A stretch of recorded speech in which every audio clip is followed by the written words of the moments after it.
অনেক দূরের এক রাজ্যে ছিল রাজকুমার আয়ান।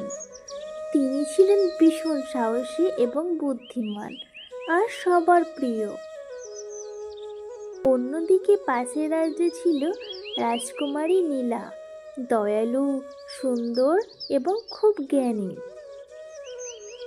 কিন্তু তার রাজ্যে হঠাৎ এক ভয়ঙ্কর ড্রাগন আক্রমণ করে। ড্রাগন রোজ রাতে আগুন ছুঁড়ে গ্রাম ধ্বংস করত।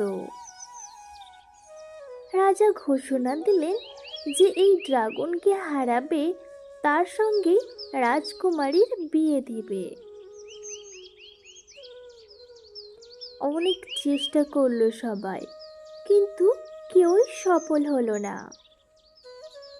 তখন রাজকুমার আয়ান তার ঘোড়া নিয়ে রওনা হলো। সেই ড্রাগনের গুহায় গিয়ে বুঝতে পারল ড্রাগন আসলে অভিশপ্ত এক মানুষ, যাকে এক দুষ্ট জাদুকর অভিশাপ দিয়ে ড্রাগনে পরিণত করেছে। রাজকুমারী নীলা অনেক পুরনো বই পড়ে জানতে পেরেছিল যদি কেউ ভয় না পেয়ে ড্রাগনকে ভালোবাসে তাহলে সে অভিশাপ ভেঙে যাবে। তখন আয়ান আর নীলা মিলে ড্রাগনকে ভয় না পেয়ে স্নেহ আর সহানুভূতি দেখালো। হঠাৎই ড্রাগন এক দীপ্তিময় আলোয় মানুষের রূপ নিল।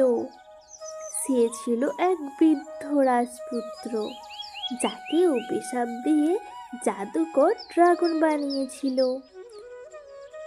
সবাই আনন্দে ভরে উঠল। আয়ান আর নীলার সাহস ও বুদ্ধিমত্তায় রাজ্য রক্ষা পেল। পরদিন রাজকুমার আয়ান ও রাজকুমারী নীলার রাজকীয়ভাবে বিয়ে হয়। দুজন মিলে দুটি রাজ্য এক করে এবং সুন্দর রাজত্ব করে তোলে, যেখানে ভালোবাসা, জ্ঞান আর দয়া ছিল সবার উপরে।